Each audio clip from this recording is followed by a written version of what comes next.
अस्सलाम वालेकुम। Programme pin point में भलीकार मां अवां जो मेज़बान इशफाक अहमद। नाज़रीन, जे प्रोग्राम में पाण ॻाल्हाईंदासीं इकोनॉमी जे हवाले सां पाकिस्तान जी मईशत जंहिंखे केतिरियूं ई ॾुखियाइयूं दरपेश आहिनि, उन हवाले सां पाकिस्तान IMF जे प्रोग्राम में वियो ऐं IMF जूं तमामु जेके बि शर्तूं हुयूं उन्हनि खे पूरो करण जी कोशिश कई वई, पर उनखां पोइ बि IMF पाकिस्तान जे प्रोग्राम खे मंज़ूर न कयो।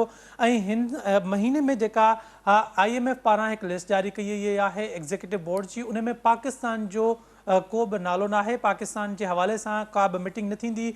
जेकॾहिं 3 जून ताईं IMF प्रोग्राम ते का ॻाल्हि ॿोल का डेवलपमेंट न थी त 3 जून ताईं प्रोग्राम जेको IMF जो इहो ख़तमु थी वेंदो ऐं पाकिस्तान खे नए IMF प्रोग्राम में वञिणो पवंदो। पाण इन सूरत हाल ते ॻाल्हाईंदासीं। मुआशी माहिर जनाब मुश्ताक मीरानी साहब असां सां गॾु टेलीफोन लाइन ते मौजूदु आहिनि। मुश्ताक साहब, वॾी महिरबानी प्रोग्राम में वक़्तु ॾियण जे लाइ। ॿुधाइजो त पाकिस्तान IMF जूं तमामु शर्तूं पूरियूं करण खां पोइ बि IMF जे प्रोग्राम खे जेको आहे मंज़ूर न कराए सघियो आहे। अवां छा था सम्झो त पाकिस्तान किथे का कमी कोताही रखी आहे या ही आलमी सियासत जे करे पाकिस्तान इन प्रोग्राम खे मंज़ूर न कराए सघियो आहे पाण जे लाइ?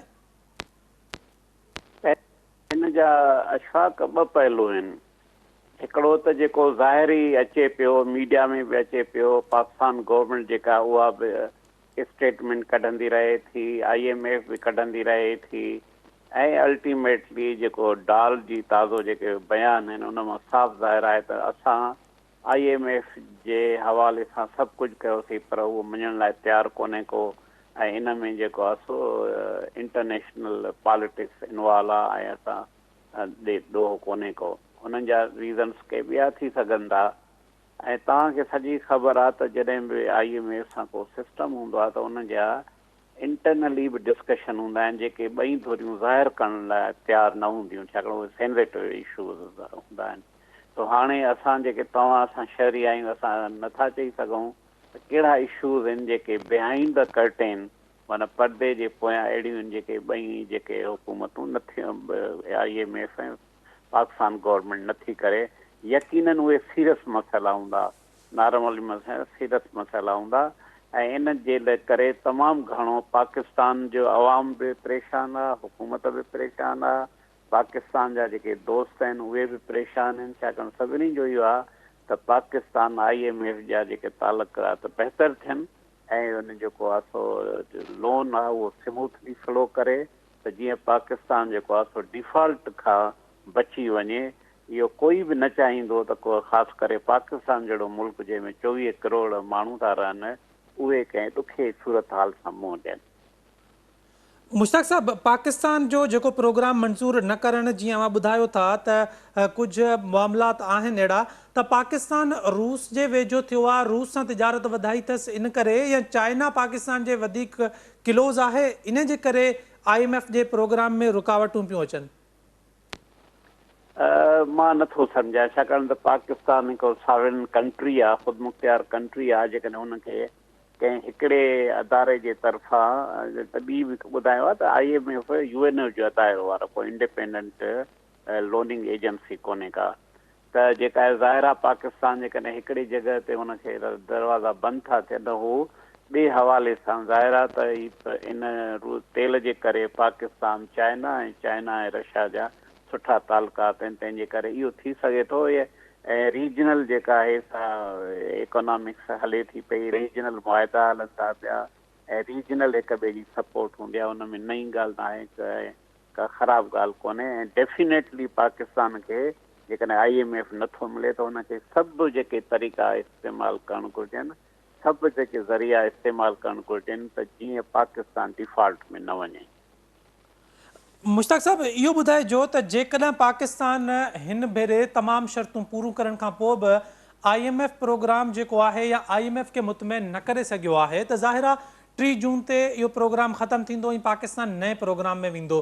शर्तूं ज़ाहिर इहे ई हूंदियूं जेके हिन वक़्तु IMF रखियूं आहिनि, त पोइ अवां सम्झो था त नए प्रोग्राम में पाकिस्तान IMF खे मुतमइन करे वेंदो ऐं प्रोग्राम जेको आहे IMF जो उहो बहाल थी वेंदो पाकिस्तान जे लाइ? हाणे मां त इहो अशफ़ाक़ बाग़ कथी नथो करे सघां, छाकाणि त हेतिरो पूरो 6 महीननि खां वठी जेको आहे सो ही नेगोसिएशन ते हलनि पिया पाकिस्तान गवर्नमेंट ऐं IMF। 6 महीना आहे कि हिकिड़े नओं ओचितो इहो इशू कोन थियो आहे या को ओचिता अहिड़ी डेवलपमेंट न थी आहे। 6 महीननि खां हले थो। इन जो मक़सदु आहे त सीरियस ॻाल्हियूं आहिनि जेके बिहाइंड द कर्टेन उहे सीरियस आहिनि, जेको ॿई IMF ऐं पाकिस्तान खे ज़ाहिर नथो करे सघे कहिड़ी ॻाल्हि आहे चाहे, पर उमेद इहा करे सघे थी त पाकिस्तान ख़ुदि मुख़्तियार मुल्क जी हैसियत में हू बाक़ी जेके ॿिया दरवाज़ा खोलींदो, ॿिया रस्ता खोलींदो, ॿियनि सां कॉन्टेक्ट में हूंदो ऐं यकीनन कयो हूंदो। इहो बि अशफाक़ तव्हांखे ॿुधायां त पाकिस्तान कंहिं बि हवाले सां डिफॉल्ट जी जेका सूरत हाल क़बूल करे ई नथो सघे। उनजी जेका कास्ट आहे तमामु वॾी आहे ऐं तंहिंजे करे मुंहिंजी उमेद इहा आहे त जेको पाकिस्तान गवर्नमेंट आहे उहो कंहिं न कंहिं तरीक़े सां हिन जेका मुआशी जेका बहरान आहे उन मां निकिरी ईंदो। मुश्ताक साहब, पोइ ही अॻूणो वज़ीर जेको आहे ख़ज़ाने जो मिफ्ता इस्माइल, इहो बार बार टेलीविज़न ते अची इहो इन ॻाल्हि जो ज़िक्र छो कंदो आहे त पाकिस्तान डिफॉल्ट थियण वारो आहे, पाकिस्तान सफ़ा डिफॉल्ट थी चुको आहे? अहिड़ियूं ॻाल्हियूं मिफ्ता इस्माइल छो कंदो आहे? हाणे इहो ख़ुदि बि मुंहिंजे लाइ मिस्ट्री आहे। पहिरीं ॻाल्हि इहा आहे त हू अञा ताईं मुस्लिम लीग जो हिसो आहे ऐं उनखां पोइ जेकॾहिं अहिड़ी बि हुन जी ॻाल्हि आहे त उहो पंहिंजे मुस्लिम लीग जे जेके फोरम जे अंदरि कमु करे। ऐं थर्ड इहो आहे त आख़िर ख़ुदि मुफ्ता इस्माइल छो नथो ॿुधाए त इन खां हटी करे कहिड़ियूं ॻाल्हियूं जंहिंजे करे IMF नाराज़ आहे, इहो हू बि कोन थो ॿुधाए। माना टू बी फेयर डार सां हुजे या मुफ्ता इस्माइल सां हुजे, त मुफ्ता इस्माइल खे घुरिजे त पाकिस्तान जे माण्हुनि खे, मीडिया जे माण्हुनि खे ॿुधाए त कहिड़ा IMF शर्त रखिया आहिनि जेके पाकिस्तान गवर्नमेंट उनखे क़बूल करण लाइ तयारु न आहे, या उहा एॾी कास्ट हूंदी जो पाकिस्तान गवर्नमेंट उनखे एक्सेप्ट करण लाइ तयारु कान्हे। ऐं थियणु त ईअं घुरिजे त मुफ्ता इस्माइल बाक़ाइदे माण्हुनि खे ॿुधाए त हिन वक़्त ताईं जेको बि पाकिस्तान गवर्नमेंट अमल कयो आहे उनखां अलावा आख़िर कहिड़ियूं शयूं जंहिंमें IMF जेको आहे सो उहो चाहे थो त इहे बि शर्त क़बूल करे। इहा अञा ताईं हू कोई नथो ॿुधाए। मुश्ताक साहब, मां अव्हांजी ॻाल्हि मां जेका ॻाल्हि सम्झी सघियो आहियां उहा अव्हां इहो था चओ त पाकिस्तान जी हुकूमत अवाम खे इहो थी ॿुधाए त असां सभु शर्तूं पूरियूं कयूं आहिनि, पर IMF का अहिड़ी शर्त रखी आहे जेका पाकिस्तान जे लाइ उनखे पूरो करणु उन जो मुमकिन न आहे। उहो को अहिड़ी वॾी शर्त थी सघे थी जेका पाकिस्तान जी का एटमी प्रोग्राम या ॿिया का बि शइ थी सघे थी। अव्हां सम्झो था, अव्हांजो इशारो उन तरफ़ आहे त उहा शर्त आहे जेका पाकिस्तान पूरी नथो करे सघे। पहिरीं ॻाल्हि आहे त IMF जेको आहे सो UN जे तहत कमु थो करे, उन्हनि जो सियासत सां को वास्तो न आहे ज़ाहिरी तौरु। छो जो IMF अमेरिका जो अदारो न आहे, यूरोप जो अदारो न आहे। ही तव्हां ब्रेटन वुड्स जेको जंहिंमें IMF ऐं तव्हांजो वर्ल्ड बैंक उन तहत इहे ॿई अदारा वजूद में आया। ऐं IMF जो जेको चार्टर आहे उन में लिखियलु आहे त कंहिं बि जेको मेंबर मुल्क जेको थिए उनखे जेकॾहिं करंसी जो को अहिड़ो इशू थिए त उन में IMF लोन वठी उनजे सिस्टम खे हिकिड़ो बहितर करे सघे थो। त ज़ाहिरी तौरु IMF ऐं एटॉमिक बम उन सां को तालुक़ु कोन थो नज़र अचे।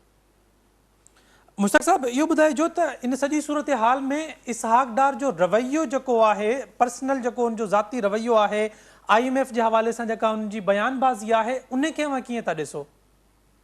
डेफिनेटली डिस्परेशन आहे, डेफिनेटली हुननि जी नौमेंदी आहे ऐं डेफिनेटली हुनजी फ्रस्ट्रेशन आहे। पर क्वेश्चन इहो आहे त IMF जेको डार आहे इहो तव्हां सां शेयर थो कयां, जेके दोस्त ॿुधंदा इहो प्रोग्राम ॾिसंदा, इंडिपेंडेंट न आहे, हू पूरी वफ़ाक़ी हुकूमत जे कैबिनेट जो हिकिड़ो हिसो आहे। जेकॾहिं IMF का बि ॻाल्हि करे थी त उहो डार हिकिड़े पोस्टमैन जे तौरु पंहिंजे कैबिनेट खे ॿुधाईंदो त भई हीअ शयूं घुरनि थियूं ऐं चाहे तव्हां जेकॾहिं फ़ैसिलो कयो त असां हुनखे करे सघूं था। पर जेको अशफाक़ तव्हां मीडिया सां तालुक़ु रखो था, तव्हांखे बि तजुर्बो आहे, वेरी अनफॉर्चुनेटली ईअं आहे त ईअं ॼण त IMF ऐं डार जे विच में कोई कॉम्पिटिशन आहे या को तकरार आहे ऐं फेडरल गवर्नमेंट जो हुन में को हिसो ई कोन्हे को। इहा मूंखे अजीब सूरत हाल थी आहे।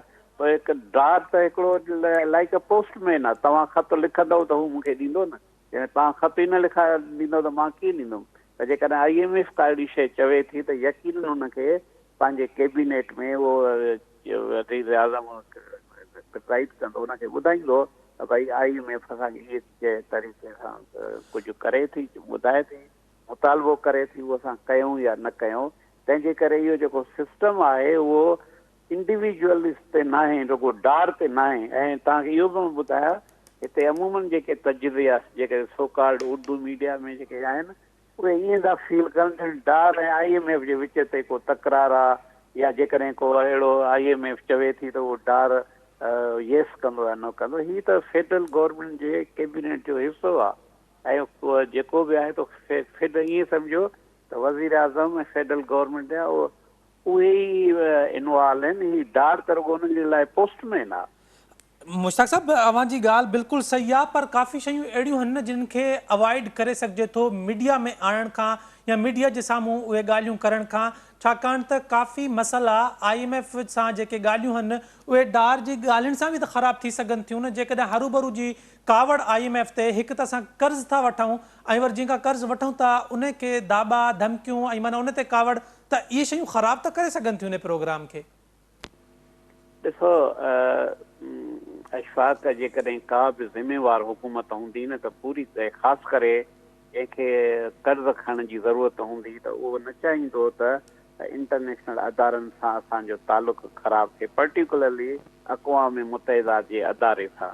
ऐं ॿियो इहो हिकिड़े ॾींहं जो त हिसो आहे ई कोन न, हीअ कोई 23-24 दफ़ा पाकिस्तान जेको आहे IMF खां कर्ज़ वरितो आहे, अॻिते बि वठंदो। इहो न आहे त हीअ लास्ट आहे, अॻिते बि वठंदो जेका पाकिस्तान जे जेका इक़्तिसादी सूरत हाल आहे। मिसाल तौर पाकिस्तान जे मथां 50,000 जेके बिलियन रुपीज़ कर्ज़ आहे, हाणे उहो कुझु फॉरेन जो आहे, कुझु लोकल आहे। उनखे करण लाइ हुनखे घटि में घटि 5-6 सालनि घुर्जनि, उन खां पोइ हू को इकनॉमिक्स खे बहितर करे सघे थो जेकॾहिं सुठी गवर्नमेंट हुजे। इन जे ई करे जेके इंडिपेंडेंट जेके मुआशी माहिर उहे ईअं ई था चवनि त बाबा तव्हां इलेक्शन करायो, नई हुकूमत अचे, नई तरीक़े सां IMF सां निगोसिएशन करे, उहो वधीक इफेक्टिव हूंदो ऐं वधीक IMF ते बि बार पवंदो त भई हाणे नई हुकूमत आई आहे, उनखे नओं मैंडेट मिलियल आहे ऐं जेको कुझु चवणो अथव तव्हां नई हुकूमत सां डील कयो।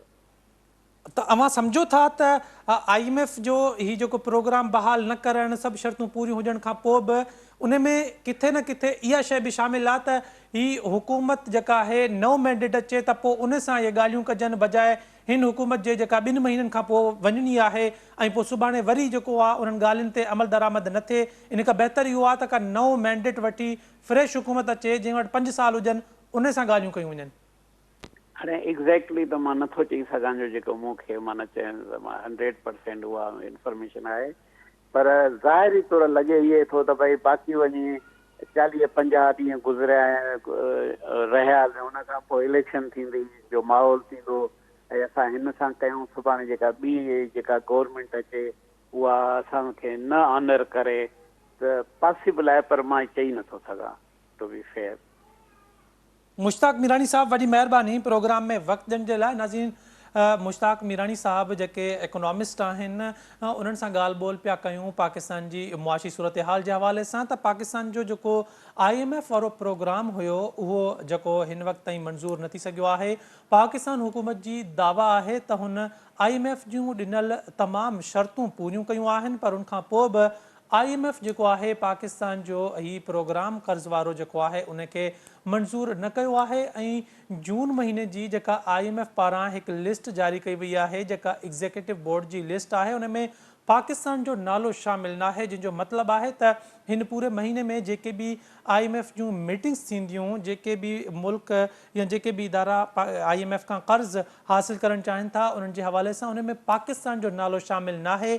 जेकॾहिं 3 जून ताईं इन मुआदे ते का पेशरफ़्त न थी, का डेवलपमेंट न थी, त 3 जून ताईं ही मुआदो IMF वारो ही प्रोग्राम जेको आहे इहो ख़तमु थी वेंदो ऐं पाकिस्तान खे जेकॾहिं IMF वारे प्रोग्राम खे जारी रखिणो आहे त उन खां पोइ 3 जून खां पाकिस्तान खे IMF जे हिकु नए प्रोग्राम में वञिणो पवंदो। उते थी सघे थो त IMF जेके हिन भेरे शर्त रखिया आहिनि पाकिस्तानी हुकूमत उहे सभु पूरा कया आहिनि। उन खां पोइ बि जेकॾहिं पाकिस्तान IMF में वञे थो नए प्रोग्राम जे लाइ त IMF कुझु नया शर्त जेके आहिनि उहे बि उन में शामिल करे सघे थो। हुकूमत पारां इहो पिणु चयो वियो आहे त जेका बजट पेश कई वई आहे उन जा बि कुझु पॉइंट्स कुझु शयूं जेके आहिनि उहे IMF सां शेयर कयूं वयूं हुयूं। IMF जी मंज़ूरी खां पोइ उहे शयूं बजट में शामिल कयूं वियूं ऐं उन खां पोइ इहो बजट पेश कयो वियो। पर इन सॼी सूरत हाल इन सॼी एक्सरसाइज़ खां पोइ बि IMF पाकिस्तान जे प्रोग्राम खे बहाल न कयो आहे ऐं लॻे ईअं थो त पाकिस्तान 3 जून खां पोइ हिकु नए IMF जे प्रोग्राम में वञण जो इरादो रखे थो, जॾहिं त इहे बि ॻाल्हियूं साम्हूं अचनि पियूं त हिकिड़ी वजह या हिकिड़ो रीज़न इहो थी सघे थो त IMF पाकिस्तान जो प्रोग्राम इन करे बि मंज़ूर न कयो आहे त हू चाहे थो त 50 या 60 ॾींहंनि जी ही हुकूमत बाक़ी आहे, उन खां पोइ निगरान सेटअप अचिणो आहे ऐं थी सघे थो का नई हुकूमत अचे त हिन हुकूमत जो कयल मुआइदो उन खे जारी न रखे ऐं हिन करे IMF इहो पियो चाहे त नई जेका हुकूमत अचे, जेको नओं मैंडेट हुजे, जेका फ्रेश हुकूमत हुजे, उन सां ॻाल्हियूं कजनि ऐं नओं प्रोग्राम उन सां जेको आहे जारी रखिजे। इन मुआशी सूरत हाल ते पाण वधीक ॻाल्हाईंदासीं। हिते प्रोग्राम में वक़्तु थियो आहे ब्रेक जो, असां गॾु रहिजो।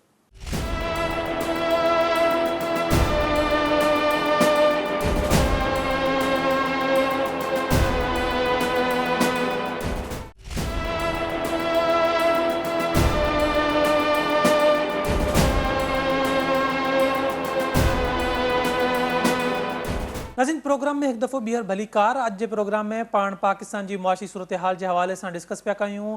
ब्रेक खां पहिरियां मुश्ताक मीरानी साहब असां सां गॾु मौजूदु हुया। हिन वक़्तु असां सां गॾु अयूब महर साहब मौजूदु आहिनि। पाण बि इकोनॉमिस्ट आहिनि, मुआशी माहिर आहिनि, पाकिस्तान जी मईशत ते जेको आहे गहरी नज़र रखंदड़ आहिनि। अयूब महर साहब, बहुत शुक्रिया प्रोग्राम में वक्त देने के लिए। फरमाइएगा कि डार साहब अब तक फेल क्यों हो रहे हैं IMF प्रोग्राम में? आपको क्या लगता है कि मेन रीज़न क्या है?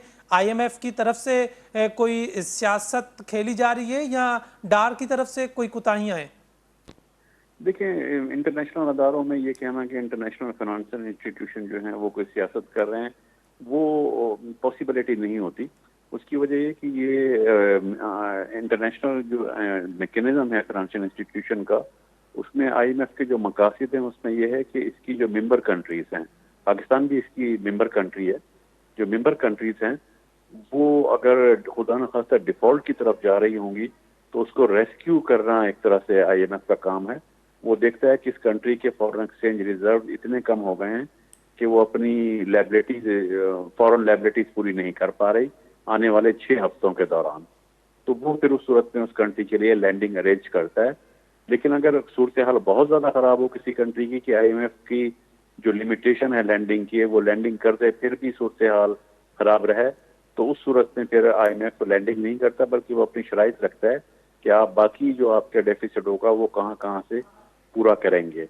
तो जहाँ तक डार साहब का बयान आ रहा है कि हम एक सॉवरन कंट्री हैं, उससे पहले देखिए इनके बयान में हम डार साहब के मैच नहीं कर रहे, क्योंकि प्राइम मिनिस्टर साहब ने और डार साहब ने ये कह चुके हैं कि IMF की जितनी कंडीशंस थी हमने पूरी कर ली हैं, और पूरी कर ली हैं तो फिर इसका मतलब है वहाँ से वो चीज़ वहाँ से रिलीज हो जानी चाहिए जो ट्रांस है। लेकिन वो रिलीज इसलिए नहीं हो रही कि वो कंडीशन बेसिकली पूरी नहीं हुई है, IMF ये समझता है। उसमें एक तो ये था कि आपने फिस्कल एक्सपेंशन नहीं करनी, यानी आपको टैक्स कुछ चीज़ों पे बढ़ाने थे और 9.6 ट्रिलियन का टारगेट ले जाना था, एक्सपेंडिचर को कंट्रोल करना था। और एक बहुत बड़ी अहम कंडीशन ये है जो IMF की तरफ से 93 से जो भी हमने एग्रीमेंट किया है 1993 से उसको फॉलो करते आ रहे हैं, वो है कि एक्सचेंज रेट जो है वो मार्केट बेस होगा, मार्केट मैकेनिज्म पे डिपेंड करेगा। उसको आप ऑफिशियली नहीं बता सकते कितना है, इंटरबैंक जैसे हम बताते रहे। वो एक बहुत बड़ी कंडीशन थी जो 1993 से इम्प्लीमेंट हो रही है, जो कुछ दिन पहले वायोलेट कर दिया गया है। फिर एक और चीज़ है कि जो एमनेस्टी दी गई है बाहर से जो एक्सपेट्रिएट पाकिस्तानी हैं, जो बजट में अनाउंस किया गया है कि उनको एग्जम्पशन दी जाएगी, उनसे कुछ पूछा नहीं जाएगा वो पैसे कहाँ से आए। कुछ परमिसेबल टैक्स एक्सपेंडिचर हैं जो जब रिटर्न फाइल करेंगे लोग या कंपनीज तो उनके मुतालिक नहीं पूछा जाएगा। वो एमनेस्टी स्कीम जो है वो IMF भी अलाउ नहीं करता, और उस पर मैं समझता हूँ कि हमें एक और भी शायद खतरा ना पैदा हो जाए एमनेस्टी स्कीम की वजह से। वो ये है कि कुछ अर्सा पहले हम 6 महीने पहले हम FATF से निकले थे, फाइनेंशियल एक्शन टास्क फोर्स की, जो हम ग्रे लिस्ट में चले गए थे। تو اگر یہ ایمنسٹی اسکیم ہے یہ پھر ایک خطرے کی گھنٹی بن جائے گی کہ خدا نخواستہ اس کی وجہ سے ایف اے ٹی ایف کو دوبارہ ایک جسٹیفیکیشن نہ مل جائے کہ پاکستان کو دوبارہ گرے لسٹ میں کرنے کا ایک بہانہ بن جائے. تو ایسی باتوں سے میرا خیال ہے ہمیں احتیاط کرنی چاہیے. اور جہاں تک ہے کہ آئی ایم ایف کا پولیٹیکل رول، تو وہ دیکھیں وہ جو پولیٹیکل رول اگر ہو بھی سکتا ہے نا ایکسرسائز، تو وہ بورڈ کی میٹنگ میں ہوتا ہے. جو ٹیکنیکل میٹنگ ہوتی ہے نا ٹیکنیکل گروپ کی ٹاسک جو ہوتی ہے اس پہ ٹیکنیکل گروپ کی میٹنگ میں یہ نہیں ہوتا، اسٹاف لیول کی میٹنگ میں نہیں ہوتا. یہ ایوب صاحب آپ جو فرما رہے ہیں کہ سیاست جو ہے وہ اس طرح نہیں ہوتی، ٹیکنیکل کوئی میٹنگز ہوتی ہیں اس میں ہوتی ہیں، تو کیا آپ کے پاس کوئی ایسی مثال موجود ہے کہ دنیا کا کوئی ایسا ملک ہو جو آئی ایم ایف پروگرام میں گیا ہو، آئی ایم ایف کی تمام شرائط پوری کرنے کے بعد بھی اسے آئی ایم ایف کی طرف سے اس طرح کا کوئی ریلیف نہ ملا ہو اور وہ پیکج جو ہے آئی ایم ایف کا رینیو کرنا پڑا ہو اس ملک کو؟ نہیں، ایسا نہیں. ایگریمنٹ ہونے کے بعد جو ہوتا ہے ایسا بہت سارے مثالیں ہیں کہ آئی ایم ایف سے ایگریمنٹ ہی نہیں ہوا آئی ایم ایف نے نہیں ان کو پیسے دیے، جیسے سری لنکا کو بھی نہیں دیے تھے اس وقت. بہت سارے ایسے ملک ہیں جو کوالیفائی نہیں کرتے، آئی ایم ایف نہیں دیتا. ہمارا کیس بالکل ڈفرنٹ ہے. ہم نے دو سال پہلے آئی ایم ایف سے یہ ایگریمنٹ سائن کر لیا تھا، اپروو. یہ بات نہیں کہ ہم ان کی بات مانیں یا نہ بنیں، یہ تو اب سوال نہیں ہے. اب تو سوال صرف یہ ہے کہ جو ہم نے ان کا ایگریمنٹ مان لیا تھا، کیونکہ جب ایگریمنٹ ہوتا ہے تو دو پارٹیز کے درمیان ہوتا ہے، دونوں پارٹیز بیٹھ کے اس کو طے کرتی ہیں اور اس کی شرائط طے کرتی ہیں اور اس پہ سائن کرتی ہیں. تو جو ایگریمنٹ 2 سال پہلے ہم نے سائن کر لیا تھا، اس وقت صورتحال یہ بن رہی ہے کہ وہ 2 سال پہلے والے ایگریمنٹ سے کیا ہم بیک کر سکتے ہیں کہ وہ میرا خیال ہے اب ہمیں اس کو آن کرنا چاہیے. اس کی وہ دونوں پارٹیز کے جب سائن تھے تو اب اس پہ سے ہم نہ نکلیں. وہ 2 سال تک پروگرام چلتا رہا ہے، اب اس کی صرف 2 قسطیں باقی رہ گئی ہیں. تو وہ 2 قسطیں جو باقی رہ گئی ہیں وہ ہمیں لینی ہے. جب دوبارہ کوئی پروگرام آئی ایم ایف سے کر رہے ہیں پھر ضرور بالکل ہمیں یہ سوچنا چاہیے کہ ہم آئی ایم ایف کے پاس جائیں یا نہ جائیں. وہ اب نہیں، میرا خیال ہے ہمیں نہیں جانا چاہیے. کوئی اور اپنے سسٹینیبل سورسز بالکل ہمیں کوئی اس سے کام کرنا چاہیے، لیکن ایگریمنٹ کے درمیان سے ہمیں نہیں نکلنا چاہیے. ایوب صاحب یہ فرمائیے گا کہ اگر جو ہم جون 30 کے بعد اگر ہم نئے پروگرام میں جاتے ہیں آئی ایم ایف کے اور پھر یہی صورتحال بنتی ہے جو اس وقت بنی ہے، تو پاکستان کے پاس الٹرنیٹیوز کیا ہیں؟ اس وقت آپ نہ جائیں میں تو کہتا ہوں، لیکن ابھی والا جو ہے وہ ان سے ضرور 2 قسطیں آپ کی رہتی ہیں. اور پاکستان پرابلم ہے، بھی فارن ایکسچینج کی پرابلم ہے، وہ 2 قسطیں ہمیں نہیں چھوڑنی چاہیے. آئی ایم ایف سے بات کرنی چاہیے. لیکن اس کے بعد جو ہے جون کے بعد دیکھیں دوسری کنٹریز نے کیا کیا ہے. انڈیا کی مثال ہمارے پاس ہے. 1991 سے انڈیا آئی ایم ایف میں نہیں جاتا، ممبر ہے لیکن آئی ایم ایف کے پاس نہیں جاتا. انہوں نے 1991 کے بعد ایک اسٹریٹجی اڈاپٹ کی. انہوں نے اٹریکٹ کیا انڈیا میں جو انویسٹمنٹ آئی ہے نا، اور جو فارن ایکسچینج ہے، بڑی بڑی کمپنیز ہیں. یہ ایک بڑی حیران کن بات ہے. اس میں 1991 کے بعد جو ٹوٹل فوکس کیا گیا تھا، پورا فوکس کیا گیا تھا، اس میں کیا گیا تھا یہ کہ جو انڈین ہیں، ایکسپیٹریٹ انڈینس ہیں، ان کو اٹریکٹ کیا گیا تھا کہ وہ انڈیا میں انویسٹمنٹ کریں. وہ کانگریس کی اس وقت حکومت تھی، انہوں نے ان انڈینس کی انویسٹمنٹ کی تھی. فارن ایکسچینج وہاں سے آیا تھا. وہ فارن ایکسچینج بھی لائے تھے ایف ڈی آئی کی شکل میں، وہ ریمیٹنسز بھی لائے تھے. انہوں نے انڈیا کو بلڈ کیا اور وہ ٹیکنالوجی بھی لائے تھے. پھر انہوں نے انڈینس کو امپلائمنٹ پرووائڈ کی. وہ ایک میکینزم تھا. ہم پتہ نہیں انفارچونیٹلی پاکستان اپنے جو ایکسپیٹریٹ پاکستانی ہیں، جو محب وطن لوگ ہیں، ہم ان کو اٹریکٹ نہیں کر پا رہے. اور میرے خیال میں ان کو اٹریکٹ نہ کرنے کی ریزن ہے کہ ہم کسی طرح ان کو کانفیڈنس ریسٹور نہیں کر پا رہے کہ ہم ان کو ایک کانفیڈنس میں لیں کہ وہ آئیں پاکستان بلڈ کرے. یہ رجحان نہیں بننا چاہیے کہ پاکستان میں کچھ نہیں ہے یہاں سے چلے جائیں. رجحان یہ بننا چاہیے کہ ہمیں پاکستان کو بلڈ کرنا ہے. اگر ان کے پیسے آنے شروع ہو جائیں، ہمیں ایف ڈی آئی انہی کے ذریعے اٹریکٹ کریں، تو ہمیں آئی ایم ایف کی بالکل کوئی ضرورت ہی نہیں رہے گی. ایوب صاحب یہ فرمائیے گا کہ پاکستان جو باتیں ہو رہی ہیں کہ پاکستان کا پروگرام اس لیے بھی بحال نہیں ہوا کہ آئی ایم ایف چاہتا ہے کہ کوئی نئی حکومت آئے فریش مینڈیٹ کے ساتھ، اس کے ساتھ بات کی جائے، بجائے اس کے کہ یہ جو 50-60 دن کی مہمان حکومت ہے اس سے بات کی جائے. نہیں ایسا نہیں ہے. ایسا ماضی میں مثالیں موجود ہیں. آئی ایم ایف جو حکومت کرتا ہے ایگریمنٹ، وہ اسٹیٹ سے ایگریمنٹ ہوتے ہیں. حکومتیں آتی جاتی رہتی ہیں، حکومتوں سے نہیں ہوتے. اور جتنے بھی ایگریمنٹ ہوتے ہیں انٹرنیشنل اداروں کے، انکلوڈنگ آئی ایم ایف یا کوئی بھی دوسرا ادارہ ہو، تو اس میں کلوز ہوتی ہے، اس میں مینشن ہوتی ہے کہ اگر کوئی کیئر ٹیکر گورنمنٹ ہے یا کوئی ایسی گورنمنٹ ہے جس کا ٹینور ختم ہونے کے قریب ہے، تو ایک کلوز لکھی ہوتی ہے اس پہ ریٹیفیکیشن کی. اس کا ریٹیفیکیشن کلوز کا مطلب یہ ہوتا ہے کہ یہ ایگریمنٹ آپ سائن کر رہے ہیں لیکن اس کو ریٹیفائی آنے والی گورنمنٹ کرے گی.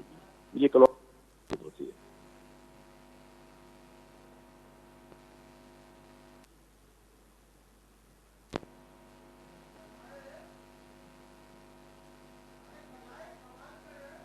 ایوب صاحب فرمائیے گا کہ ڈار صاحب کا رویہ کتنا میٹر کرتا ہے اس سارے معاملے میں؟ ڈار صاحب کا رویہ کچھ اب ایگریسو نظر آنے لگا ہے. جس وقت وہ آئے تھے انہوں نے ریزیوم کیا تھا آفس, اس وقت ان کی اسٹیٹمنٹ اس وقت بھی ایسی تھی کہ میں آئی ایم ایف کو آ کے میں نیگوشیٹ کروں گا, ری نیگوشیٹ کروں گا اور میں دیکھ لوں گا وہ کیسے. بیسیکلی ڈار صاحب کا جو بیک گراؤنڈ ہے وہ انٹرنیشنل اداروں کا نہیں ہے. وہ ظاہر ہے کہ وہ کارپوریٹ سیکٹر سے آئے ہیں, بزنس سیکٹر سے آئے ہیں. تو وہ آئی ایم ایف اور آئی ایم ایف میں جو زیادہ تر آپ دیکھیں گے, نوٹ کریں گے کہ جو زیادہ تر بات چیت کے لیے ہمارے منسٹری کے لوگ جا رہے ہیں فائنانس کے, یا جو اسٹیٹ منسٹر ہیں ان کی ڈاکٹر عائشہ غوث, وہ فرنٹ پہ ہوتی ہیں. تو لیکن اس کے باوجود جو ہے وہ نیگوشیٹ کر نہیں پا رہے ہیں. لیکن ڈار صاحب جو ہیں وہ دیکھیں, ڈار صاحب کی خاص بات یہ ہے کہ وہ ایک پولیٹیکل پارٹی کے ریپرزنٹیٹیو بھی ہیں. وہ ٹیکنیکل آدمی اس سینس میں نہیں ہیں, اکانومسٹ نہیں ہیں, لیکن ایک ان کے جو پریسیڈنٹ تھے پہلے انہی کی پارٹی کے مفتاح اسماعیل صاحب, ان کا پورا فوکس اس بات پر تھا کہ ان سے پہلے والی گورنمنٹ نے جو وائولیٹ کر دی تھی کنڈیشن آئی ایم ایف کے ایگریمنٹ کی, مفتاح اسماعیل صاحب وہ تمام کنڈیشن فلفل کر رہے تھے. ان کا کہ آئی ایم ایف سے ریسٹور ہو جائیں ہمارے تعلقات. لیکن ڈار صاحب جو ہیں وہ کیونکہ ایک پولیٹیکل شخصیت ہیں, اور یہ ایئر جو ہے الیکشن ایئر بھی ہو سکتا ہے, توقعات ہیں کہ اس میں الیکشن بھی ہوں گے. تو اس صورت میں جو پولیٹیکل لوگ یا پولیٹیکل پارٹیز ہوتی ہیں ان کا فوکس یہ ہوتا ہے کہ پبلک کو خوش کر رہے ہیں, ہمیں کوئی ایسا سلوگن مل جائے, کوئی ایسا پوائنٹ مل جائے جس پر پبلک جو ہے وہ ہمیں اپریشیٹ کرے. ایوب صاحب یہ فرمائیے گا کہ مفتاح اسماعیل اور اسحاق ڈار میں سے اگر کمپیریزن کیا جائے تو آپ کی نظر میں بہتر ڈیل کون کرنا چاہ رہا تھا آئی ایم ایف کے ساتھ, مفتاح اسماعیل یا اسحاق ڈار؟ کمپیریزن ہو ہی نہیں سکتا, اس لیے کہ مفتاح اسماعیل سے اب ڈیل کرنا چاہ رہے تھے اور وہ کافی حد تک انہوں نے کنڈیشن پوری بھی کر لی تھی, جبکہ ڈار صاحب جو تھے وہ ڈیل نہیں کرنا چاہ رہے. مفتاح اسماعیل صاحب نے کی پالیسی سے بالکل کلیئر, جو انہوں نے بجٹ دیا اس میں بھی نظر آ رہا تھا کہ انہوں نے آئی ایم ایف کی تمام باتیں مان لی تھی. ٹیکس نیٹ کو ایکسپینڈ کیا تھا, لیکن انہوں نے جو بجٹ دیا تھا جس میں ٹیکس نیٹ کو ایکسپینڈ کیا تھا, آپ نے نوٹ کریں کہ مفتاح اسماعیل کے بجٹ کو کہ جو 2-3 اہم پوائنٹ تھے ٹیکس نیٹ کو وسیع کرنے والے, وہ بعد میں پرائم منسٹر صاحب کے کہنے پہ اور مریم نواز صاحبہ کے کہنے پہ وہ اسٹیپ واپس لے لیے گئے تھے بجٹ سے. وہ پھر پارلیمنٹ میں جا کے وہ واپس لے لیے گئے تھے. تو کیونکہ پولیٹیکل لوگ ہوتے ہیں, مفتاح اسماعیل صاحب میرے خیال ہے وہ پولیٹیکل پوائنٹ آف ویو سے نہیں دیکھ رہے تھے, ان کا پولیٹیکل اینگل نہیں تھا. ان کی پالیسیز میں یقینی طور پہ ووٹ بینک پارٹی کا خراب ہو سکتا تھا, پارٹی کو پولیٹیکلی لاس ہو سکتا تھا. اس میں جو ڈار صاحب آئے ہیں وہ صاف نظر آ رہا ہے کہ ان کو کنسرن اس چیز سے نہیں ہے کہ ہمارا ریسٹور ہوتا ہے کانفیڈنس آئی ایم ایف سے ایگریمنٹ ہوتا ہے. ان کا اوبیسلی جو ان کو ووٹ لینے ہیں ان کی پارٹی کو, الیکشن ایئر ہے, پولیٹیکل شخصیات کے یہ بہرحال اپنے کنسرن ہوا کرتے ہیں. ایوب صاحب آپ کی بات سے جو میں سمجھا ہوں اس کا مطلب یہ ہے کہ مفتاح اسماعیل پاکستان اورینٹڈ ڈیسیشن لے رہے تھے اور اسحاق ڈار پاکستان مسلم لیگ نون اورینٹڈ ڈیسیشن لے رہے ہیں.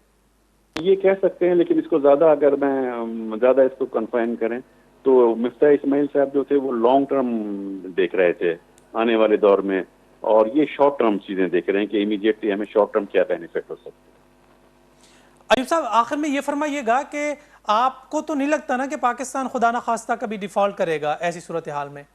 دیکھیں, 2 چیزیں ہیں. پہلی بات یہ ہے کہ ڈیفالٹ کا مجھے نہیں لگتا کہ ڈیفالٹ کرے گا, ڈیفالٹ کی کوئی ایسی صورتحال انشاءاللہ نہیں بنے گی. دوسری چیز یہ کہ پبلک کو ہمیں بتانا چاہیے, میڈیا کو بھی بتانا چاہیے کہ ڈیفالٹ جو ہوتا ہے وہ دیوالیہ نہیں ہوتا. دیوالیہ کے لیے ہم بینکرپسی کا لفظ یوز کرتے ہیں. دیوالیہ یا بینکرپسی کا مطلب ہے کہ ہم پے کرنے کے قابل ہی نہیں رہتے. ڈیفالٹ کا مطلب ہوتا ہے کہ ہم پے کرنے کے قابل ہیں لیکن ہمارے پاس اس وقت کیش موجود نہیں ہے. وہ جیسی کیش آ جائے گا, فورن ایکسچینج آ جائے گا, ہمارے دوسرے ریسورسز موجود ہیں, ہم پے کر دیں گے. تو وہ ڈیفالٹ والی چیز کہہ کر کے, ڈیفالٹ کا مطلب نادہندگی ہوتا ہے نا, دیوالیہ نہیں ہوتا. تو نادہندگی ٹیمپریری ایک سچویشن ہوتی ہے, وہ ہمیں پبلک کو کلیئر بھی کرنا چاہیے.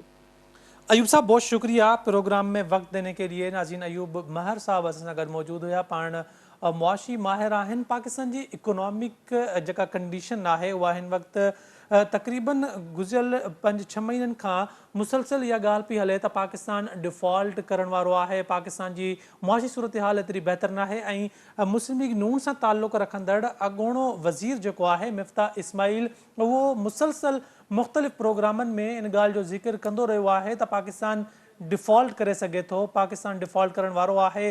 पर जॾहिं इहो साॻियो सुवाल मिफ्ताह इस्माइल वारो इसहाक डार जे साम्हूं रखियो वेंदो आहे त इसहाक डार जेको आहे उहो कावड़ में अची उन ॻाल्हि जो जवाबु ॾींदा आहिनि त मिफ्ताह इस्माइल खे इन हवाले सां जॾहिं का ख़बर न आहे त उहो हरूभरू जेको आहे पाकिस्तान जी अवाम खे परेशान करणु चाहिनि था। पर हिन वक़्तु कंडीशन इहा आहे त IMF प्रोग्राम हिन वक़्तु ताईं पाकिस्तान जेको आहे बहाल करण में कामयाब न थियो आहे। 3 जून ताईं पाकिस्तान वटि मोहलत आहे। 3 जून खां पोइ पाकिस्तान IMF जे नए प्रोग्राम में वञी सघे थो। जेकॾहिं पाकिस्तान नए प्रोग्राम में वेंदो त ज़ाहिर आहे IMF थी सघे थो कुझु नयूं शर्तियूं जेके आहिनि उहे बि इम्पोज़ करे पाकिस्तान ते। जीअं अयूब महर साहब इहा ॻाल्हि कई त बजट में इहा ॻाल्हि रखी वई आहे त ॿाहिरियनि मुल्कनि मां जेका फॉरेन रेमिटेंस जेका ईंदी त उन्हनि खे जेको 1 करोड़ ताईं शायदि उन्हनि जो जेको फिगर आहे रखियो वियो आहे त उन्हनि खां न पुछो वेंदो त उन्हनि जो सोर्स ऑफ इनकम छा आहे।